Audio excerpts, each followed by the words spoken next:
오늘 우리 교회는 안수 집사와 권사를 뽑는 선거를 합니다. 항존직 선거라고 하는데, 이 선거는 오랜 교회의 역사의 전통 속에 있었던 것입니다. 교회가 우리 주님이 주신 복음 전파의 사명을 효율적으로 감당하기 위해서 행정적 조직을 갖추게 되었는데, 바로 초대교회의 좋은 모범이 있습니다. 얼마나 감사한지 몰라요. 우리는 이 성경에 있는 모범을 따라 실천하기만 하면 됩니다. 그래서 오늘은 사도행전 6장 1절부터 7절에 있는 말씀을 통해서 우리 공동체가 어떻게 나가야 하는지, 또 우리 한 사람 한 사람은 하나님의 사람으로서 어떤 삶을 살아야 하는지 함께 배워보도록 하겠습니다. 사도행전 6장 1절 말씀 우리 같이 읽겠습니다. 그때에 제자가 더 많아졌는데 헬라파 유대인들이 자기의 과부들이 매일의 구제에 빠짐으로 히브리파 사람을 원망하니. 자, 이 말씀을 제대로 이해하려면 배경을 알아야 돼요.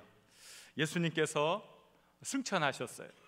그리고 오순절 성령 체험을 통해서 초대교회는 새롭게 부흥을 체험하게 됩니다. 성령의 그 은사를 통해서 교인들이 용기를 얻고 복음을 열심히 전하는 일, 그리고 성도들이 자기들의 물건을 자기 것이라 고집하지 않고 함께 나누면서 아름다운 사랑의 공동체를 이루어 갔습니다. 그러니까 교회가 하루가 다르게 성장하고 부흥을 했습니다. 많은 사람들이 교회로 오게 되었습니다. 그런데 이렇게 부흥하면 참 좋은 일만 생기면 참 좋을 터인데, 문제가 생기기 시작했습니다. 교회 안에 갈등과 반목과 다툼이, 원망이 일어나기 시작했습니다. 잘 보니까 초대교회에도 지역 감정이 있었습니다. 참 놀라운 일이지요. 말하자면 히브리파 유대인들, 헬라파 유대인들이 반목이 생겼다는 거예요. 도대체 이게 무슨 뜻입니까? 히브리파 유대인들은 이 예루살렘을 중심으로 유대 땅에 계속 오랫동안 살아왔던 사람들을 히브리파 유대인이라고 합니다. 그럼 헬라파 유대인은 누구를 말합니까? 이 유대인 이스라엘 사람들이 약소국이었기 때문에 강대국에 의해서 나라의 주권을 잃고 포로로 끌려가는 그런 슬픈 역사가 있었지요. 그러니까 아주 오래 전부터 이 사람들이 여러 곳, 강대국의 여러 나라로 포로로 끌려간 사람들이 있었는데, 그 사람들을 디아스포라 이렇게 이야기를 해요. 근데 바로 이러한 사람들이 이제 또 강대국 주인이 자꾸 이제 그 역사의 주인이 바뀌니까 이제는 로마 시대, 그리스 로마 문화를 배경으로 한 로마 제국에 의해서 이 넓은 판도에서 살던 이 사람들을 헬라파 유대인이다 그랬어요. 그러니까 이 사람들이 이제 다시 자기들이 돌아왔죠. 오래전에 고국 땅을 떠나야 했던 슬픈 아픔을 가진 사람들, 그들의 후손들, 정말 꿈에 그리던 고국 땅에 돌아온 사람들. 그랬는데 그렇게 꿈에 그리던 고국 땅에 돌아왔더니 차별의 대상이 되는 거예요. 얼마나 가슴이 아프겠어요. 같은 피를 나눈 사람들, 슬픈 역사를 공유한 그런 같은 민족 사람들이었음에도 불구하고 태어나서 자라고 문화가 다르고 언어가 다르다 보니까 그 안에서 반목이 생기고 분열이 일어났던 거예요. 많은 사람들이 교회의 물건을 헌납하고 또 그것을 가지고 사람들을 구제하는데, 히브리파 과부들에게는 물건이 잘 통용이 되는데 헬라파 과부들에게는 이 필요한 물건이 잘 전달이 안 되니까 상당히 이 헬라파 사람들이 분노를 하게 되었고, 이렇게 이제 갈등이 일어나게 되었어요. 이 거룩한 초대교회 공동체가 이런 지역 감정 때문에 이런 어려움을 당하니까 이대로 두어서는 안 되겠지요. 그래서 사도들은 교우들을 다 불러 모아서 성령과 지혜가 충만한 사람, 모든 이들로부터 존경받는 사람들을 뽑아라, 7명을 선택하라 그랬어요. 교우들이 이 말을 듣고 정말 7명을 선택했고, 그 사람들에게 바로 이러한 구제의 문제, 재정 출납에 관한 문제, 모든 이들에게 골고루 모든 것들이 돌아갈 수 있는 문제를 맡기게 되었습니다. 갈등이 해소되었어요. 문제가 해소되었어요. 교회 안에 기쁨이 충만하고 이제 교회가 더욱더 부흥하게 되었던 것이지요. 얼마나 이 문제 해결의 결과가 좋았던지 7절 말씀은 이렇게 우리에게 얘기해 주고 있습니다. 같이 읽겠습니다. 하나님의 말씀이 점점 왕성하여 예루살렘에 있는 제자의 수가 더 심히 많아지고 허다한 제사장의 무리도 이 도에 복종하니라. 많은 사람들이 이 교회에 예수 그리스도를 믿는 믿음에 동참하기 시작했고, 허다한 제사장의 무리들도 예수님을 믿는 놀라운 역사가 일어나게 되었다고 했습니다. 초대교회는 문제를 잘 해결하고 귀한 열매를 맺는 공동체가 되었습니다. 저는 오늘 이 본문 말씀을 통해서 우리 공동체가 무엇을 배워야 할까, 우리 공동체가 어떤 선택을 해야 할까 하는 것을 함께 나누려고 합니다. 어떻게 이 초대교회는 이 어려움을 극복할 수 있었습니까?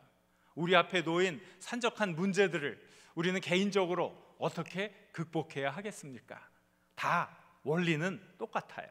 첫째는 따라해 보세요. 핵심에 집중했다. 이 사람들이 핵심에 집중하는 게 중요해요. 옆에 있는 분에게 한번 축복해 주세요. 핵심에 집중하십시오. 네. 사도행전 6장 2절 말씀을 같이 읽겠습니다. 12 사도가 모든 제자를 불러 이르되 우리가 하나님의 말씀을 제쳐놓고 접대를 일삼는 것이 마땅하지 아니하니. 자, 4절을 또 같이 읽겠습니다. 우리는 오로지 기도하는 일과 말씀 사역에 힘쓰리라. 이 굉장히 중요한 내용이에요. 사실은 초대교회 공동체의 사도들의 권위가 대단했어요. 그러니까 이 어렵고 힘든 문제를 사도들이 다 이야기해주면, 교통정리를 해주면 일이 쉽게 끝났을 거예요. 그런데 사도들이 참 지혜로웠던 것은 무엇이 핵심이냐, 내가 정말 집중해야 될 일이 무엇이냐, 그것을 놓치지 않았다는 거예요. 그러니까 사도들은 하나님의 말씀 사역, 기도하는 거, 이게 가장 중요하니까 우리가 이것을 붙들어야 되겠다.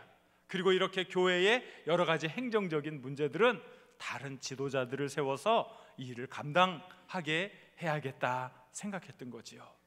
참 귀한 거예요.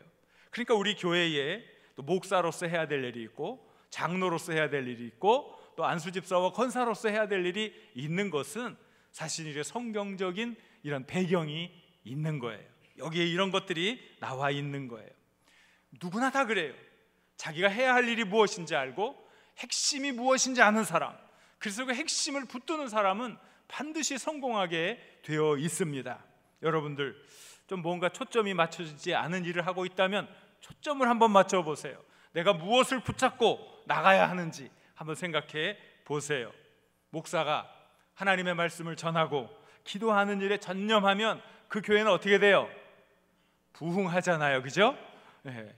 그런데 목사가 땅 사고 묘지 사업하고, 그런 분이 있어요. 네, 묘지 사업하고 사회 사업한다 그러고 지역사회 일에 미주알 고주알 참견하고 정치가들하고 자꾸 어울리려고 그러고, 그 교회가 제대로 되겠어요? 안 되겠어요? 보나 마나죠.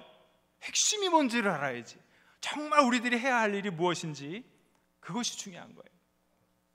자신의 체험만큼 강력한 예화가 없지 않습니까? 그래서 제가 제 간증을 좀 얘기해 드리려고 그래요. 제가 14년 동안 해외에서 살다가 양평의 한 교회 담임 목사로 부임하기 위해서 2008년 11월에 귀국했습니다. 11월 굉장히 춥더라고요. 오랜만에 체험하는 조국의 겨울 추위, 굉장히 추웠어요. 그런데 그거보다 더 추웠던 것은 우리 성도들의 슬픔, 성도들의 아픔, 성도들의 상처, 그것이 저를 더 꽁꽁 얼어붙게 했습니다. 문제가 많은 교회, 상처받은 이들의 낙담한 얼굴을 대할 때 눈물이 앞을 가렸습니다. 저는 귀하고 소중한 성도들 눈에서 다시 눈물이 나오게 하지 않겠노라 결심하면서 눈물의 기도를 드렸습니다. 그리고 영혼을 돌보는 일에 전념했습니다. 기도하고 설교하고 신방하고 교육하고. 뭐 했다고요? 기도하고 설교하고 신방하고 교육하고, 저는 그 일만 열심히 했습니다. 그런데 어떤 일이 일어났습니까? 성령의 도우심 가운데 상처받는 영혼들의 치유가 일어나기 시작했습니다. 미래의 소망과 하나님께서 주신 사명이 성도들 마음속에서 꿈틀꿈틀대기 시작했습니다. 더 귀하고 아름다운 일을 하겠노라고 다짐하는 소중한 일들이 계속 이루어지게 되었습니다. 그러면서 가시적인 성과가 드러나기 시작했습니다. 싸움하는 것이 전부였던 교회에서 지역사회 사람들로부터 존중받는 소중한 일들, 지역사회 봉사가 자연스럽게 이루어졌습니다. 교회 1층을 리모델링 할 수 있었고, 또 60년 넘게 해결하지 못했던 구성전 부지 소유권 문제를 해결할 수 있었어요. 또 시골교회가 감당할 수 없는 큰 땅을 사고 내친 김에 그 위에 교육관까지 지을 수 있게 되었습니다. 얼마나 감사한 일입니까? 우리 교회의 한 부서가 이번 여름에 바로 거기 교육관에서 수련회를 하기로 했다는 사실 아닙니까? 너무 감사한 일 아니에요? 참 귀한 일이지요. 근데 다 그런 것들은 부수적인 일이에요. 핵심에 집중하니까 다 따라왔던 일들이지요. 저는 그것이 마치 무리를 걷는 기적이라고 생각합니다. 예수님께서 어느 날 제자들을 독려해가지고 배를 타고 가게 하시고 산에서 기도하십니다. 그래 풍랑이 막 일으니까 이 배에 탔던 제자들이 너무 위급한 거예요. 그러니까 예수님이 제자들을 구원하려고 막 달려온 거예요. 어디를 달렸어요? 무리를 그냥 걸어오신 거예요.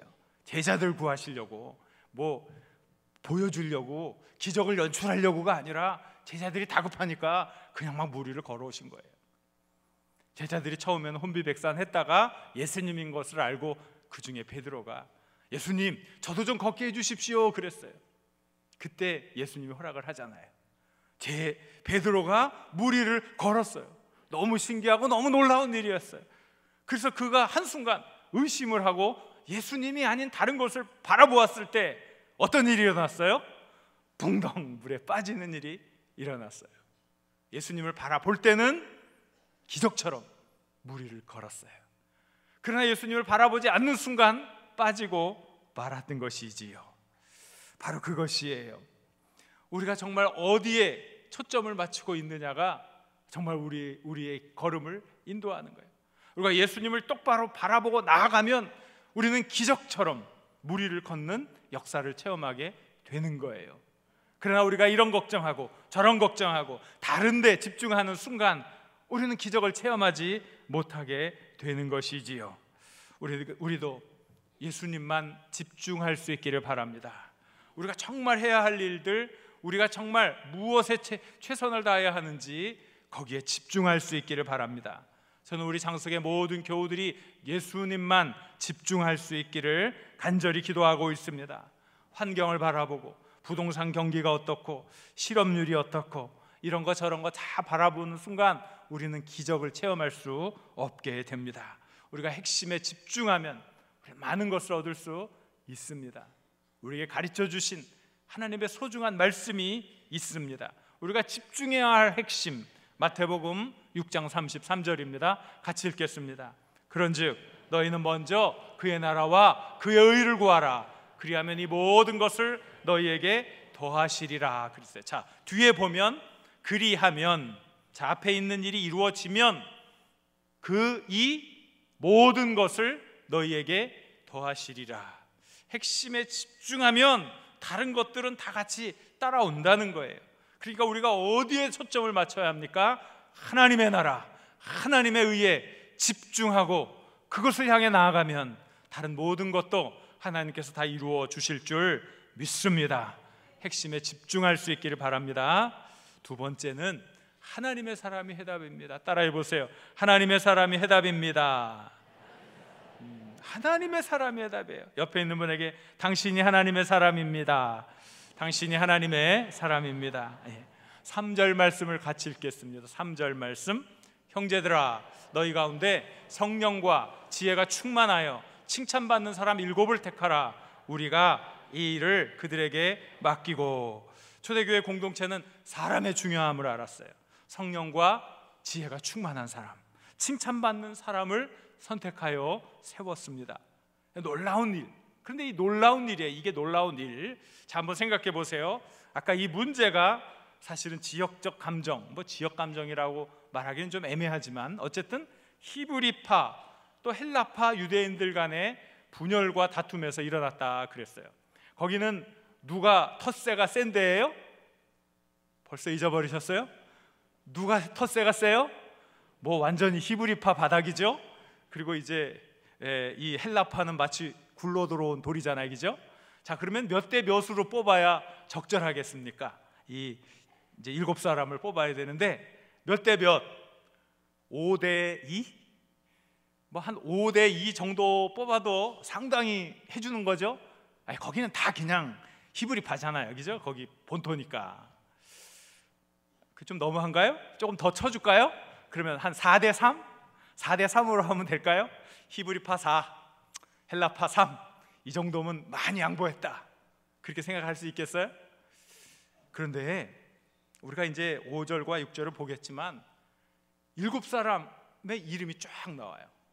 그 놀라운 것은 이 7사람의 이름이 다 헬라식이라는 거예요. 그럼 뭘 의미합니까? 대부분이 다 헬라파 출신의 유대인이라는 거예요. 그 이게 지역적 감정에서 유발된 문제였지만 이 문제를 풀어나갈 때 초대교회는 이미 지역 감정을 넘어서서 그것보다 더 중요한 게 무엇인가, 이 사람이 정령, 성령과 지혜가 충만한 사람인가, 이 사람이 정령 칭찬받는 사람인가, 거기에 초점을 맞추고 그 사람들을 뽑았다는 거예요. 이게 정말 놀라운 일이죠. 많은 사람들이 인사가 만사다 하는 말을 해요. 정말 중요해요. 정말 사람을 잘 골라서 적재적소에 배치하면 많은 문제들이 해결되는 것을 우리가 너무나 자주 보지 않습니까? 자, 사람이 참 중요해요. 정말 중요한 건 무엇입니까? 하나님의 사람이라는 거지요. 오늘 우리가 안수 집사님과 권사를 투표해요. 근데 여기 후보로 오른 분들은 다 성령과 지혜가 충만한 사람, 칭찬받는 분들이에요. 그동안 열심히 교회 공동체를 위해 봉사했고 열심히 기도했고 참으로 귀한 시간과 헌신들을 했던 분들이에요. 어느 분 하나 부족함이 없어요. 참 훌륭한 분들이에요. 그러니까 여러분들 안수 집사 몇 사람 기표해야 된다고요? 벌써 잊어버리셨어요. 큰일 났네. 안수 집사 몇 사람? 15명, 15분. 자, 권사 몇 분? 30명. 무조건 그냥 하면 되는 거예요, 그죠?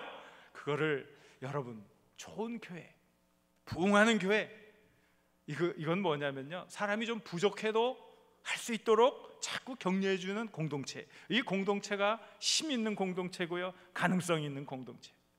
적어도 이 후보에 올라온 분들은 다 빠짐이 없이 정말 귀한 분들이에요. 여러분들이 이분들을 세워주심으로 이 교회 공동체가 다시 한번 부흥하는 은혜를 체험할 수 있기를 간절히 소망합니다. 정말 우리들이 이런 또 교회가 돼야 돼요. 어떤 교회입니까? 새로운 교회인들이 잘 정착할 수 있도록 사역의 장을 자꾸 개방하는 거예요. 그분들의 신앙 인격과 헌신이 확인된 분이라면 마음껏 자신들의 기량을 발휘할 수 있도록 격려해 주는 공동체, 이 은혜로운 공동체의 축복의 공동체라는 거예요.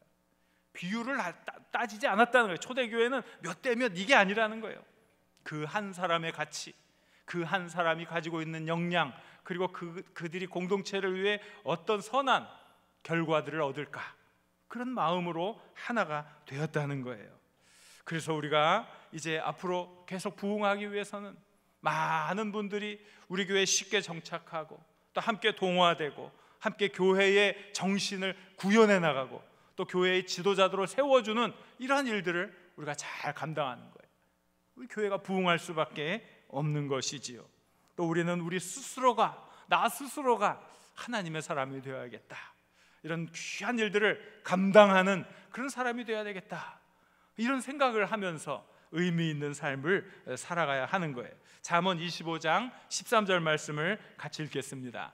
충성된 사자는 그를 보낸 이에게 마치 추수하는 날에 얼음냉수 같아서 능히 그 주인의 마음을 시원하게 하느니라. 참 이 말씀을 읽으면 참 그렇죠. 정말 충성하는 사람, 많은 이들에게 기쁨을 주는 사람은 더운 여름날 막 지친 사람에게 얼음냉수, 얼음냉수, 이런 시원함 주는 그런 사람, 감동을 주는 사람, 바로 여러분들이 그런 감동을 주는 사람이에요. 여러분들이 우리 주님 마음에 시원함을 주는 하나님의 일꾼인 줄 믿습니다. 바로 여러분들이 해답이에요. 여러분들이 하나님의 사람들이기 때문에 그렇습니다. 옆에 있는 분에게 당신이 해답입니다. 그래, 당신이 해답입니다. 그래요. 바로 여러분들이 하나님의 사람, 하나님의 일꾼입니다. 하나님이 찾으시는 하나님의 해답인 줄 믿습니다. 예, 성령과 지혜가 충만한 사람, 매사에 칭찬받는 사람들이 되시길 우리 주님의 이름으로 간절히 축원합니다. 또 이 모든 공동체가 참여하고 책임졌다는 거예요. 따라해 보세요. 참여하고 책임지자. 예, 다시 한번 해봅시다. 참여하고 책임지자. 예, 5절 말씀, 6절 말씀 같이 읽겠습니다. 온 무리가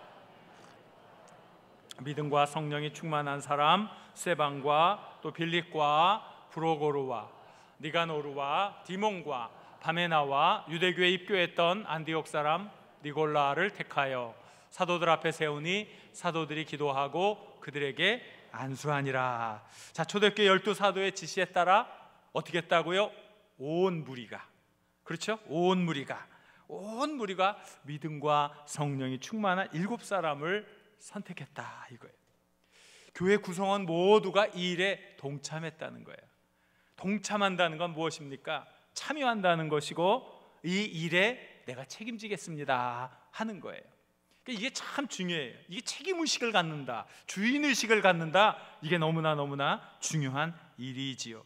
우리 모든 교인들이 주인의식을 갖는, 물론 예수님이 주인이시고 그런 거에서 예수님이 주인이시고 우리가 하는 일에 이건 남의 일이 아니라 내가 해야 하는 일이다. 이럴 때 이 공동체가 굉장히 힘이 있고 능력이 있는 거예요. 우리 모든 교우들이 교회 일에 열심히 참여하는 거 늘 저희가 기도하고 있는 거지요. 제가 전에 있던 교회 아까도 간증을 했는데 한 가지 더 말씀을 드리려고 해요. 짧은 시간에 교회가 큰 부흥을 체험할 수 있었던 중요한 것 중에 하나는 그저 방관자적인 교우들이 이 일은 내가 해야 할 일이야, 이건 내가 봉사해야 할 일이야 하면서 달라졌다는 데 있어요. 물론 사람들이, 교회가 침체되어 있고 다툼이 있고 분열이 있으니까 교회 와서 상처받고 힘을 잃고 그냥 방관자적인 자세를 취할 수밖에 없는 상황이었습니다.